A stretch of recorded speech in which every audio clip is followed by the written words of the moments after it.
안녕하세요, 여러분. 영어 단어 하면 그냥 목록으로 쫙 놓고 외우시나요? 오늘은 데미지라는 이 단어 하나를 좀 특별하게 다뤄 볼 겁니다. 단순한 암기가 아니라요. 마치 하나의 이야기처럼 이 단어에 담긴 전체 생애 주기를 한번 따라가 볼 거예요. 자, 이걸로 한번 시작해 볼까요? 상상해 보세요. 거대한 폭풍, 사람들 사이에 퍼지는 헛소문, 그리고 아차하는 순간의 작은 실수. 이 세 가지 전혀 상관없어 보이잖아요. 그런데 이들에게는 아주 중요한 공통점이 하나 있습니다. 과연 뭘까요? 네, 맞습니다. 바로 데미지, 즉 손상을 일으킬 수 있다는 거죠. 오늘 우리가 함께 파헤쳐볼 바로 그 주인공입니다. 우리가 보통 데미지라고 하면 그냥 뭔가 부서지고 깨지는 걸 떠올리기 쉽잖아요? 근데 사실 이 단어의 세계는 훨씬 더 넓습니다. 물론 불이 나서 건물이 망가지는 물리적인 손상도 데미지가 맞죠. 하지만 근거 없는 소문이 내 평판에 흠집을 내는 것, 그것도 데미지고요. 재정적인 손해나 감정적인 상처까지도 전부 이 단어 하나로 표현할 수 있습니다. 정말 스펙트럼이 넓은 단어예요. 자, 그럼 이 데미지라는 녀석의 일생, 그 첫 번째 페이지를 한번 넘겨볼까요? 바로 손상이 발생하는 그 순간입니다. 도대체 누가 손상을 일으키고 또 누가 그 피해를 입게 되는지 그 관계부터 한번 살펴보겠습니다. 이 부분이 정말 재미있는데요.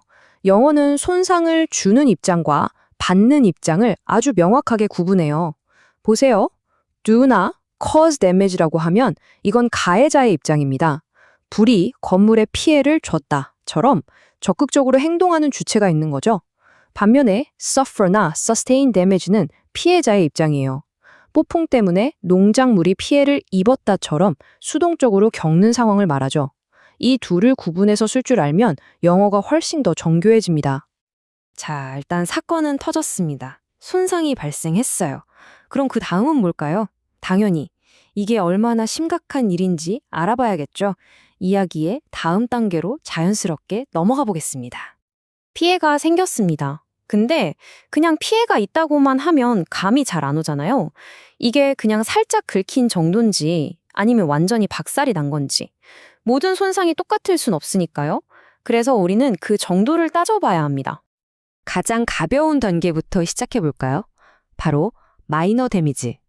주차하다가 차에 살짝 흠집이 난 정도? 기분은 좀 나쁘지만 금방 고칠 수 있는 그런 작은 문제를 말합니다.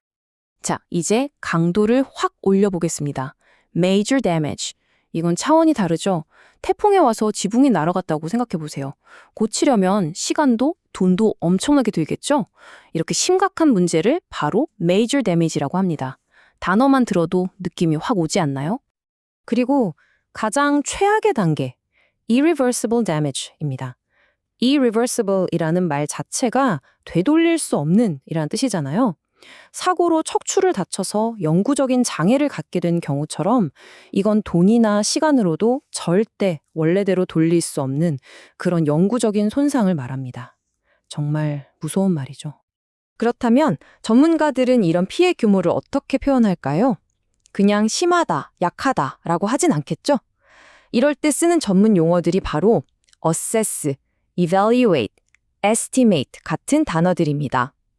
피해 상황을 객관적으로 평가하고 손해액을 추산하고 피해 범위를 결정하는 거죠. 훨씬 더 체계적으로 들립니다. 자, 이제 피해 규모 파악이 끝났습니다. 그럼 앉아서 구경만 할 순 없겠죠? 이제는 행동에 나설 시간입니다. 어떤 조치들을 취하게 되는지 한번 알아봅시다. 보통 손상에 대응하는 데는 이런 3단계 프로토콜이 있어요. 첫째, 일단 피해 평가를 해서 상황이 얼마나 심각한지 정확히 파악해야죠. 둘째, 파악이 끝났으면 당장 눈앞의 문제를 해결해야 합니다. 피해 처리 단계죠. 그리고 마지막으로 여기서 끝이 아니에요. 이 사건이 가져올 더 큰 파장, 예를 들면 평판 하락 같은 걸 막기 위한 위기 관리에 들어가게 됩니다. 특히 이 데미지 컨트롤이라는 말 뉴스 같은 데서 많이 들어보셨을 거예요. 이건 단순히 망가진 걸 고치는 게 아닙니다. 어떤 사건 때문에 회사 이미지나 개인의 평판이 나빠지는 걸 막기 위해 필사적으로 노력하는 것, 바로 그게 데미지 컨트롤이죠. 일종의 위기관리 PR 같은 거예요. 물론 가장 좋은 건 애초에 이런 일이 안 생기게 하는 거겠죠. 그래서 우리는 사전 조치에 대해서도 알아야 합니다. prevent damage, 피해를 아예 예방하거나 avoid damage, 위험한 상황을 피하거나 하는 식으로요. mitigate이라는 단어는 피해가 생기더라도 그 충격을 완화한다는 의미로 아주 유용하게 쓰입니다. 자, 이제 이 데미지 이야기의 마지막 장입니다. 사건이 터지고 수습도 어느 정도 됐어요. 그럼 남은 건 뭘까요? 바로 돈 문제, 즉 법적, 재정적 문제를 해결하는 단계죠. 이 두 가지가 정말 헷갈리기 쉬운데요. 제가 확실하게 정리해 드릴게요. 데미지 클레임은요, 쉽게 말해 돈 주세요 하고 청구서를 내미는 행위예요. 사고 후에 보험사에 서류를 제출하는 것, 그게 바로 클레임이죠. 반면에 데미지 컴펜세이션은 그 청구서에 대한 응답으로 실제로 내 통장에 꽂히는 돈, 즉 배상금 자체를 말합니다. 하나는 요청이고 다른 하나는 그 결과물인 거죠. 완전 다르죠? 자, 지금까지 데미지의 탄생부터 마무리까지 그 일대기를 쭉 훑어봤습니다. 근데 그래서 이게 나랑 무슨 상관인데 싶으실 수도 있어요. 이게 왜 그렇게 중요할까요? 특히 공부하는 학생이라면 더더욱이요. 바로 이겁니다. 특히 입시를 준비하고 있다면 오늘 우리가 배운 이런 다양한 동사 조합이나 복합 명사들을 아는 게 정말 결정적이에요. 독해 지문에서, 문법 문제에서, 어휘 문제에서 점수를 가르는 포인트가 바로 이런 디테일에서 나오거든요. 그냥 damage 하나만 아는 것과는 차원이 다른 거죠. 결국 오늘 우리가 한 건요, 그냥 단어 몇 개 더 외운 게 아니에요. 여러분의 영어를 기본 수준에서 정교한 수준으로 한 단계 업그레이드한 겁니다. 훨씬 더 정확하고 세련되게 자신을 표현할 수 있게 된 거죠. 이제 여러분은 데미지라는 단어의 전체 생애 주기를 꿰뚫어 보게 되셨습니다. 이건 그냥 지식이 아니에요. 일종의 무기죠. 자, 이 강력한 어휘들을 손에 넣으셨는데 앞으로 여러분의 삶에서 소중한 것들을 지키기 위해 이 단어들을 어떻게 사용하시겠어요? 한번 생각해 보시면 좋겠습니다.